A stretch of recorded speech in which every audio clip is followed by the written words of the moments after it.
Hello manga lover, स्वागत है आपका मांगा एक्स टीवी चैनल पर। और आज हम देखेंगे द फिनलेस गेम ऑफ पनिशमेंट की एपिसोड नंबर 2। एपिसोड की शुरुआत वहीं से होती है जहां से पिछला एपिसोड एंड हुआ था। जाओ, जो कि हमारे मेन लीड के ऊपर बैठी होती है, वो कहती है क्या मैं इसको सेक्सुअल हैरेसमेंट कर रही हूँ। जाओ हमारे मेन लीड की बॉडी देखकर बहुत ज्यादा हैरान हो जाती है और कहती है तो बहुत ज्यादा हैंडसम है, और फिर उसको पॉइंट देने लगती है उसकी ब्यूटी को देखते हुए। फिर जाओ उसके चेस्ट पर हाथ रखती है और कहती है वाओ, ये तो बहुत ज्यादा सॉलिड है, इसके सिक्स पैक्स तो बहुत ज्यादा अच्छे हैं, मतलब काफी ज्यादा ही अच्छे हैं। मेन लीड को गुस्सा आता है, वो कहता है कि लेडी जाओ, मैं कब से आपको बोल रहा हूँ कि आप मेरे ऊपर से हट जाइए, लेकिन आप तो मेरी बात सुन ही नहीं रही हो। इसे सुनने के बाद जाओ कहती है वाओ, इसकी तो वॉइस भी बहुत ज्यादा अमेजिंग है, मतलब एक इंसान के पास इतना अच्छा बॉडी होने के बावजूद भी उसकी वॉइस भी इतनी अच्छी है, मतलब परफेक्ट मैन, मतलब परफेक्ट इंसान होने के नाते एक अच्छा इंसान है जिसके पास सारी क्वालिटीज है। इसको तो और 20 पॉइंट्स देना चाहिए इसकी वॉइस के लिए।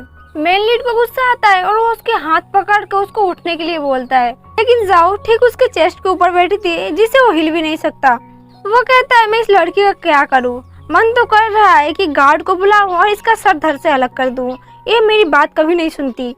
उसके हाथ पकड़ के वो जोर से खींचता है ताकि वो नीचे उतर जाए, लेकिन ऐसा कुछ नहीं होता। ऐसी सिचुएशन में मैं क्या कर सकता हूँ, एक तो ये लड़की मेरे ऊपर से उठ नहीं रही है, ऊपर से इसका इनर पावर भी बहुत ज्यादा हो गया है, लगता है इसका खाना कम करना पड़ेगा, ये खा खा के बहुत ज्यादा मोटी हो गई है। मैं अपना 9 लेवल का इनर पावर भी यूज नहीं कर सकता। पता नहीं इस लड़की में ऐसी कौन सी बात आ गई है जो कि ये मुझसे हमेशा जीत के एक कदम आगे ही चल जाती है। मैंने 100 सालों में अपना डिफाइंड फिल्म को बहुत ज्यादा ताकतवर कर लिया मेडिटेशन कर करके, इसके बावजूद भी मेरा पावर थोड़ा सा कम लग रहा है। अगली बार जब मैंने कल्टीवेशन की शुरुआत किया था तो मेरा पावर 2 गुना बढ़ गया था, इसका पावर 9 लेवल से भी ज्यादा हो गया है। जाओ अभी भी हमारे मेन लीड के ऊपर ही बैठी होती है, वो सोच रही होती है मैं तो मर गई थी, लेकिन लॉर्ड यामा ने मुझे फिर से रिबॉर्न करके भेज दिया है। इसका मतलब लॉर्ड यामा कुछ चाहते हैं कि मैं यहाँ पर कोई काम करूँ ऐसा, इसके लिए उन्होंने यहाँ पर मुझे भेजा है। हमारे मेन लीड को लगता है कि जो डिवाइन फिल्म है, यानी कि हमारे जाओ के अंदर कोई ऐसी पावर है जो कि उसको कंट्रोल करने की कोशिश कर रही है। वो कहता है कि इसके पास कुछ तो पावर है जो कि मुझे काबू करने की कोशिश कर रहा है, इसका कोई जरूर प्लान होगा, तभी तो ये मेरे सर के अंदर ऐसे मंडरा रही है हमेशा से। और इसने मेरी जो गुप्त कमरा है उसके अंदर ही इसने घुसने की कोशिश किया था और वो कामयाब भी हो गई है। लगता है इसके मन के अंदर कोई ना कोई प्लानिंग चल रही है जो कि मुझे बाद में भारी पड़ने वाली है। जाओ अपने मन में सोच रही होती है कि मैं फिर से जिंदा हो गई, फिर से रिबॉर्न हो गई, इसका मतलब ये है कि मैं फिर से यहाँ पर लाइफ जी सकती हूँ। लेकिन लॉर्ड यामा को क्या लगता है कि मैं फिर से अच्छा काम करूँगी, दयालु बनूंगी? ऐसा तो हो ही नहीं सकता, क्योंकि आज के ज़माने में लोग हर कोई अपना अपना सोचता है, बस अपनी सेल्फिशनेस के बारे में सोचता है। तो मैं क्यों दूसरों के बारे में सोचूं? मैं जिंदा तो हो गई हूँ, लेकिन मरते दम तक मैं बस अपने बारे में ही सोचूंगी, जो मेरा फायदा होगा मैं वही करूँगी। जाओ यहाँ पर बहुत ही इविल तरीके से हंसने लगती है और कहती है लॉर्ड यामा को कि आपको क्या लगता था कि आपने मुझे जवानी में ही उठा लिया और अभी आपको लगता है कि आपने मुझे फिर से रिबॉर्न करके फिर से एक न्यू लाइफ देने के बाद में अच्छा काम करूंगी? ऐसा तो हो ही नहीं सकता। लॉर्ड यामा आप देखना मैं आपको कैसे परेशान करती हूँ, अगर आपने मुझे ऊपर फिर से ना बुला लिया तो मेरा नाम भी जाओ नहीं। ऊपर से लॉर्ड यामा कह रहे होते हैं कि इस लड़की का मैं क्या करूं, इसका कुछ नहीं हो सकता। लॉर्ड यामा कहते हैं कि इसको तो बहुत ही अच्छा वाला पनिशमेंट मिलेगा इस बार, इसको तो हम छोड़ेंगे नहीं। इसे सुनने के बाद जो जाओ होती है वो कहती है कि पनिशमेंट तो आपने दे दी और आपने बहुत बड़ी गलती करी मुझे रिबॉर्न करके, अब आप लोग भुगतो और ये धरती वाले। ये भगवान क्या जुल्म है। इसके बाद देखते हैं कि जाओ के सर में अचानक से दर्द शुरू हो जाता है। वो कहती है कि ऐसा लग रहा है कि मेरे सर में कोई कील ठोक दिया है, मुझे ऐसा फील हो रहा है, बहुत ज्यादा दर्द हो रहा है। फिर उसे चक्कर आता है और वो हमारे मेन लीड के ऊपर जाके गिर जाती है।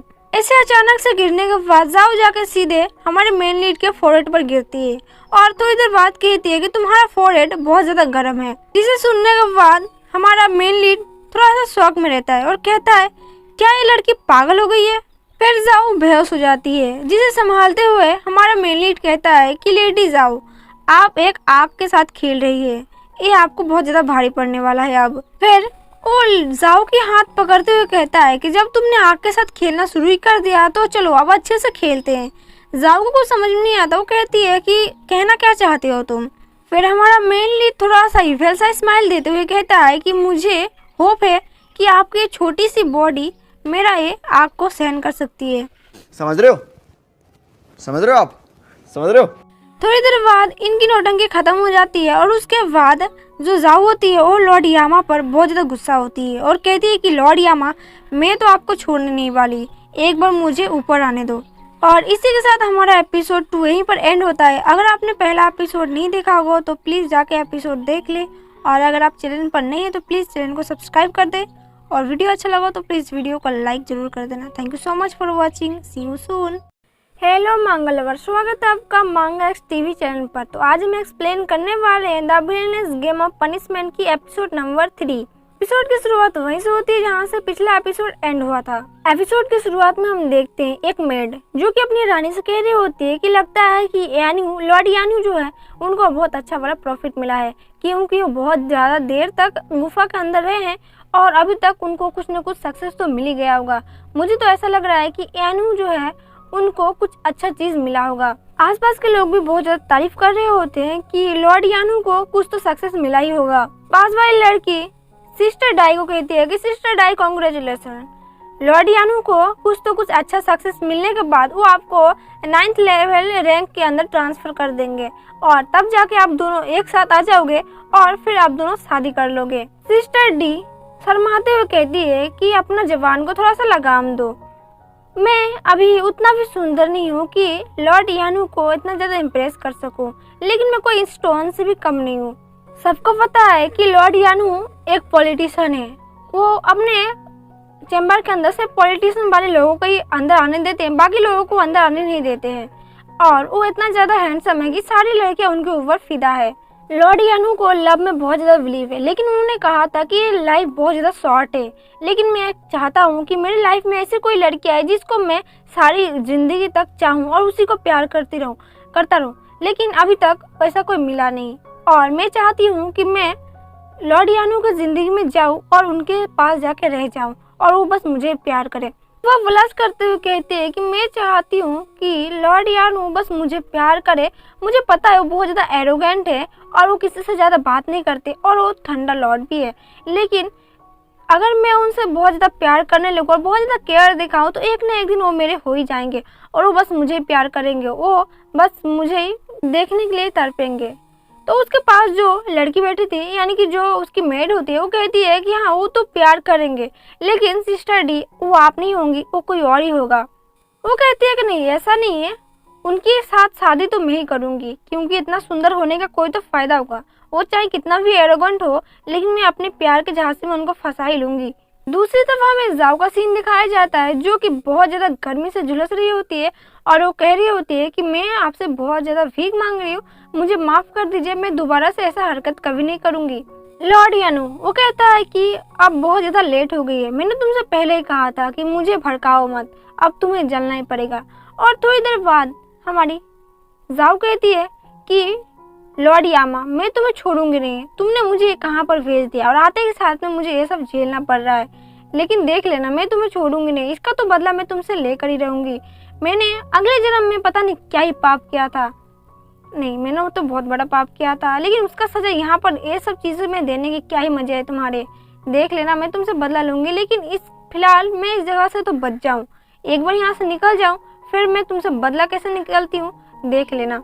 यान्यू कहता है कि बहुत साल पहले मैंने और लेडी जाओ ने शादी कर लिया था, लेकिन आज वो पहला रात है या फिर मैं बोलूँ आज वो पहला दिन है जो कि मैं उसको पूरी तरीके से देख रहा हूँ। मैंने आज से पहले इसको कभी भी टच नहीं किया, लेकिन इसका स्किन बहुत ज़्यादा मुलायम है और बहुत ज़्यादा सॉफ्ट है, ये देखने में बहुत ज़्यादा ब्यूटीफुल है, लेकिन इसका हार्ट जो है यानी कि इसका दिल वो बहुत ज़्यादा खतरनाक है, क्योंकि इसके दिल में बस जहर भरा पड़ा है, ये किसी के लिए प्यार नहीं रखती, ये बहुत ज़्यादा बुरी औरत है।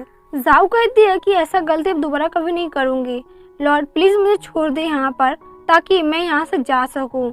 ऐसा लग रहा है कि मेरी बॉडी पूरा जल के राख हो जाएगी और मैं अभी की यहीं पर ही ब्लास्ट हो जाऊँगी, क्योंकि मुझे गर्मी बर्दाश्त नहीं हो रही है। फिर हमें थोड़ी देर बाद का सीन दिखाया जाता है जहाँ पर लॉर्ड यान्यू ने जाओ को अच्छे से तैयार कर दिया होता है और जब वो बाहर आते हैं तब वो सारे लोग देख के बहुत ज़्यादा खुश हो जाते हैं कि लॉर्ड यान्यू आपने कर दिखा, आपने हिल फायर का इस्तेमाल करके आपने यहाँ पर अपना मकसद में कामयाब हो गए। लॉर्ड यानू जब जाओ को लेकर उस गुफा से बाहर आते हैं तब हर कोई देखो वहाँ पर शॉक में पड़ जाता है कि लॉर्ड यानू ये किसको लेके आ गए। फिर कुछ लोग बातें बनाने लगते हैं कि ये तो वही है लॉर्ड यानू की वीबी, जो कि बहुत ज़्यादा एरोगेंट है और बहुत ज़्यादा रूड है। सब लोग कहने लगते हैं कि ज़्यादा कुछ मत बोलो, ये लॉर्ड यानू की वाइफ है जाओ। अगर इसने गलती से भी सुन लिया तुम लोगों की बात है तो तुम लोगों को फिर खैर नहीं। अगर वीडियो अच्छा लगा तो प्लीज़ लाइक कर दे, लाइक ना कर सको तो डिसलाइक भी कर देना, लेकिन कर देना कुछ ना कुछ, और चैनल को सब्सक्राइब कर देना और एक कमेंट जरूर कर देना अगर वीडियो नेक्स्ट पार्ट चाहिए तो। Thank you so much for watching, see you soon.